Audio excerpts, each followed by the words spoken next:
स्वागत है आपका एक बार फिर से। आज इस भाग में हम करेंगे कवि मैथिली शरण गुप्त द्वारा रचित कविता मनुष्यता के बचे हुए काव्यांशों की। तो शुरू करते हैं। काव्यांश 5वां। रहो न भूल के कभी मदांध तुच्छ वित्त में, सनाथ जान आपको करो न गर्व चित्त में। अनाथ कौन है यहाँ त्रिलोकनाथ साथ है, दयालु दीन बंधु के बड़े विशाल हाथ है। अतीव भाग्यहीन है अधीर भाव जो करे, वही मनुष्य है कि जो मनुष्य के लिए मरे। रहो न भूल के कभी मदांध तुच्छ वित्त में। पहली पंक्ति में देखिए, मदांध का अर्थ होता है गर्व से, और अंधा जो गर्व से अंधा होता है। तुच्छ, तुच्छ का अर्थ होता है महत्वहीन, और वित्त का अर्थ होता है धन। सनाथ, सनाथ यानी कि जिसके साथ ईश्वर हो, जो अपने आप को सर्वसमर्थ समझता हो। तो प्रस्तुत पंक्तियों में कवि ने धन के उन्माद में, धन के नशे में अहंकारी न बनने की प्रेरणा दी है। कवि कहते हैं कि रहो न भूल के कभी मदांध तुच्छ वित्त में। कवि के अनुसार धन की प्राप्ति कोई बहुत बड़ी उपलब्धि नहीं है, यह मात्र एक तुच्छ उपलब्धि है, यानी कि जो धन है वो महत्वहीन है। तो कवि ने बताया है कि धन की प्राप्ति कोई बहुत बड़ी उपलब्धि नहीं है, यह मात्र एक तुच्छ उपलब्धि है। इस पर कभी भी भूलकर हमें घमंड नहीं करना चाहिए। कभी भी जो है अपनी धन दौलत संपत्ति पर अहंकार नहीं करना चाहिए। सनाथ जान आपको करो न गर्व चित्त में, और कभी भी अपने आप को सर्वसमर्थ नहीं समझना चाहिए। अर्थात धन के बल पर या सांसारिक दृष्टि से स्वयं को सुरक्षित अनुभव करके अपने मन में अभिमान नहीं करना। यह न सोचना कि तुम जो है सनाथ हो, धन या परिवार वाले तुम्हारे नाथ हैं जो तुम्हारी रक्षा कर लेंगे। सोच कर देखो, इस संसार में कोई अनाथ नहीं है। अनाथ कौन है यहाँ? त्रिलोकनाथ साथ है। यहाँ पर कोई अनाथ नहीं है, क्योंकि त्रिलोकीनाथ भगवान जो है वो सबके नाथ हैं। सबके ही सिर पर भगवान त्रिलोकीनाथ का साया है। वह ईश्वर दीनों का, दुखियों का, गरीबों का सहारा है, दयालु है। दयालु दीन बंधु के बड़े विशाल हाथ है। वह त्रिलोकीनाथ जो है, जो त्रिलोकीनाथ है, तीनों लोकों के जो स्वामी है, वे बड़े ही दयालु हैं, दीन बंधु, गरीबों की सहायता करने वाले हैं, बड़ी ही दयालु प्रवृत्ति के हैं। उसकी शक्ति बहुत अधिक है। अतीव भाग्यहीन है अधीर भाव जो करे। वह ईश्वर जो है सभी को सुरक्षा और सहारा देता है। अतः जो भी मनुष्य अपने मन में अधीरता रखता है वह बहुत ही अभागा है, बड़ा ही भाग्यहीन है। कौन? जो अधीर भाव रखता है, अपने मन में धैर्य नहीं रखता, वह बड़ा अभागा है। सच्चा मनुष्य वही मनुष्य है कि जो मनुष्य के लिए मरे। सच्चा मनुष्य तो वही है जो दूसरे मनुष्यों के काम आता है, उनके लिए जीता है और मरता है। तो कवि ने यहाँ यह स्पष्ट किया है कि धन दौलत देखकर कभी भी अहम भावना नहीं आनी चाहिए, क्योंकि धन जो है वो महत्वहीन है। महत्व जो हमारी करुणा का, हमारी सहानुभूति का है, जो हम दूसरों के प्रति रखते हैं। सरल सहज व भावानुकूल भाषा का प्रयोग किया है। संस्कृत निष्ठ खड़ी बोली का प्रयोग किया है। दयालु दीन बंधु में अनुप्रास अलंकार है। तुकांत रचना है। सामासिक शब्दावली के साथ उद्बोधन शैली का भी प्रयोग किया गया है। लोगों को जागरूक करने की कोशिश की गई है। अब चलते हैं अपने छठे काव्यांश की ओर। अनंत अंतरिक्ष में अनंत देव है खड़े, समक्ष ही स्वबाहु जो बढ़ा रहे बड़े बड़े। अब इन पंक्तियों में क्या बताने की कोशिश की है? कवि ने बताया है कि अनंत जिसका अंत न हो, असीमित, और समक्ष यानी कि सामने ही। अनंत अंतरिक्ष में अनंत देवता खड़े। कवि के अनुसार इस अपरिमित आकाश में जिसका कोई अंत नहीं, असंख्य देवगण विराजमान है, बहुत से अनेक देवता खड़े हैं। समक्ष ही स्वबाहु जो बढ़ा रहे बड़े बड़े। वे अपने हाथ बढ़ाकर उदार हृदय, दयालु तथा परोपकारी मनुष्यों के स्वागत के लिए खड़े हैं। कवि ने बताया है कि इस अपरिमित आकाश में जिसका कोई अंत नहीं है, इसमें असंख्य देवगण जो है विराजमान है, खड़े हुए हैं। और वो क्या कर रहे हैं? वे उदार हृदय, दयालु तथा परोपकारी मनुष्यों के स्वागत के लिए हाथ बढ़ा रहे हैं। इसलिए तुम परस्पर एक दूसरे के सहयोग में उन ऊंचाइयों को प्राप्त करो जहाँ देवता स्वयं तुम्हें अपनी पवित्र गोद में बिठाने के लिए उत्सुक हों। परावलंब से उठो तथा बढ़ो सभी। इसीलिए तुम्हें जो है परावलंब यानी कि एक दूसरे की सहायता करते हुए आगे बढ़ना है। अभी अमर्त्य अंक में अपंक हो चढ़ो सभी। अमर्त्य अर्थात अमर्त्य अंक देवताओं की गोद और अपंक कलंक रहित। कामसर यानी कि काम निकले।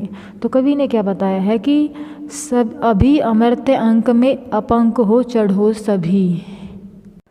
यदि हम एक दूसरे का सहयोग करेंगे तो क्या होगा? देवता हमें अपनी गोद में बैठाने के लिए उत्सुक होंगे। देवताओं की पावन गोद में स्थान पाने के लिए अर्थात अमरत्व प्राप्त करने के लिए तुम इस मरणशील संसार में निष्कलंक जीवन व्यतीत करते हुए एक दूसरे के कल्याण के लिए कर्म करते रहो।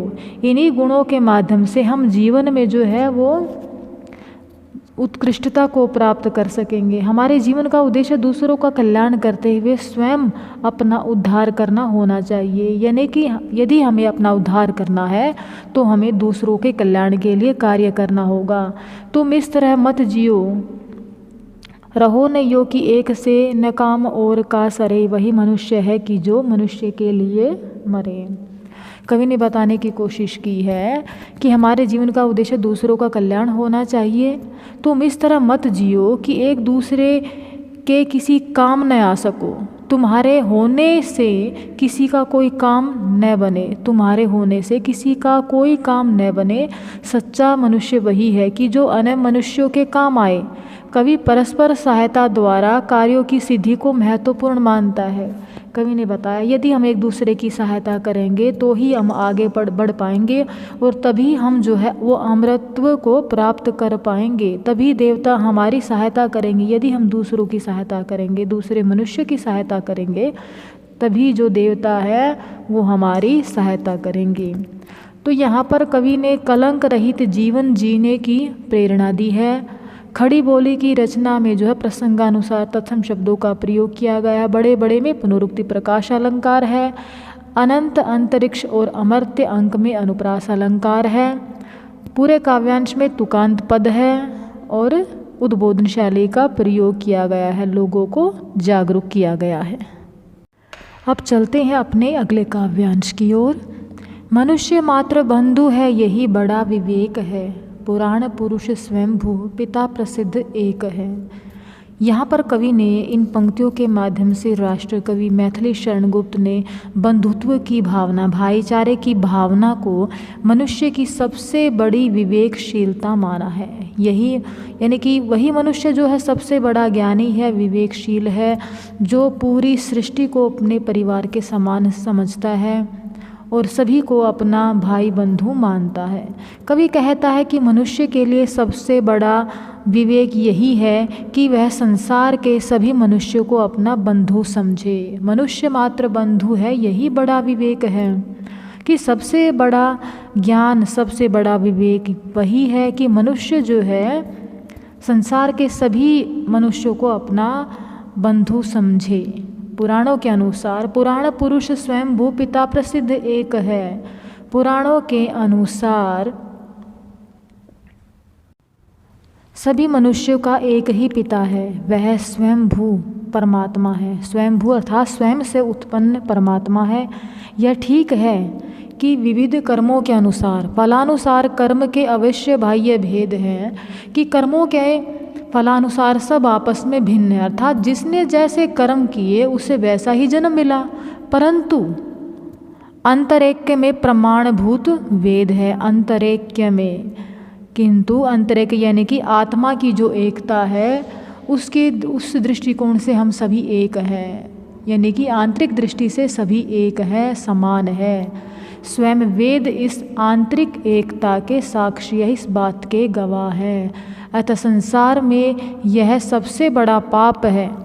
अनर्थ है कि बंधुहीन बंधु की व्यथा हरे। संसार में यह सबसे बड़ा पाप है कि कोई व्यक्ति अपने बंधु का कष्ट न हरे, अपने मित्र की, अपने सखा की, अपने भाई के दुखों को दूर न करे। और यह संसार तो एक परिवार के समान है, तो यहाँ पर रहने वाले जितने भी मनुष्य हैं वे भी तो हमारे भाई बंधु हैं। यदि हम उनके दुखों को दूर नहीं करेंगे तो हमारा जीना मरना व्यर्थ है और इस संसार में आना भी व्यर्थ है। यह सबसे बड़ा पाप है कि हम अपने बंधु के कष्टों को न हरें। सच्चा मनुष्य वही है जो मनुष्य के लिए मरे। वास्तव में सच्चा मनुष्य वही है जो अन्य मनुष्यों के लिए जीता है और मरता है।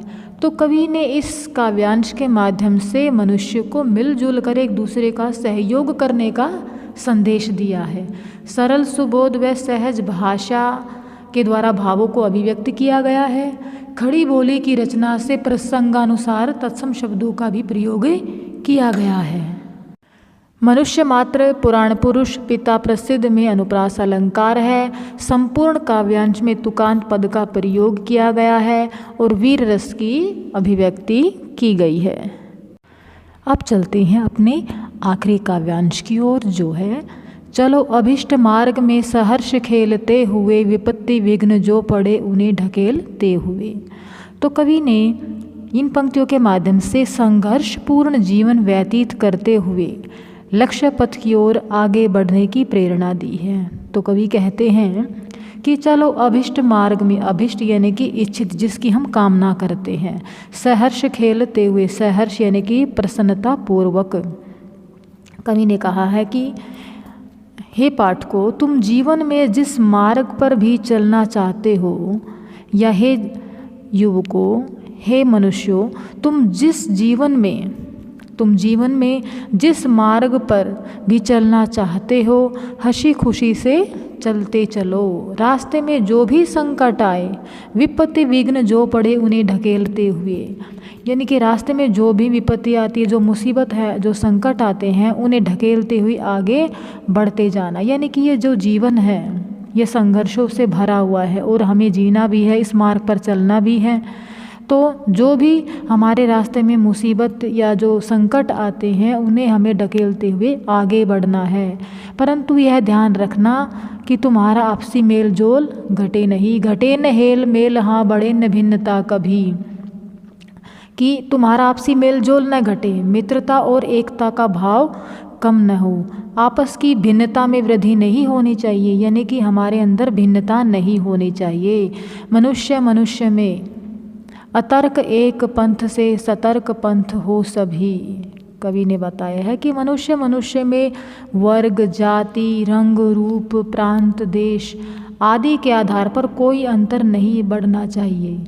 सभी मत, पंथ और संप्रदाय सतर्क होकर एकता को बढ़ाने में सहयोग दे। यानी कि किसी भी मत या पंथ या संप्रदाय के आधार पर हमें जो है हमारे अंदर भिन्नता नहीं होनी चाहिए, बल्कि इन सब को एक साथ लेकर हमें जो है एकता को बढ़ाने में आपसी जो है सहयोग देना चाहिए। मनुष्य के लिए सबसे बड़ी सामर्थ्य यही है कि वह औरों का भी उद्धार करे तथा स्वयं भी तरे।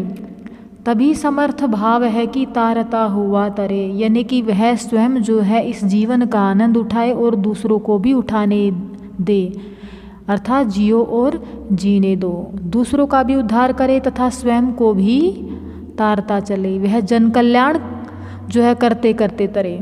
सच्चा मनुष्य वही है जो औरों के काम आए। तो इस काव्यांश के माध्यम से कवि ने विश्व बंधुत्व की जो भावना है उसको उजागर किया है और हमारे अंदर जो है विश्व बंधुत्व की भावना आपसी जो भाईचारे की भावना है उसको जागृत करने की कोशिश की है। सरल सहज भाषा भावों की अभिव्यक्ति में पूरी तरह से समर्थ है। खड़ी बोली की रचना में तत्सम शब्दों का आवश्यकता अनुसार प्रयोग किया गया है। विपत्ति विघ्न में अनुप्रास अलंकार है। संपूर्ण काव्यांश में तुकांत पदों का प्रयोग है और उद्बोधन शैली का प्रयोग किया गया है। लोगों को जागरूक करने का प्रयास किया गया है। तो उम्मीद है आपको यह कविता समझ में आई होगी। तो मिलते हैं अगली कक्षा में किसी और विषय के साथ। तब तक स्वस्थ रहिए, मस्त रहिए।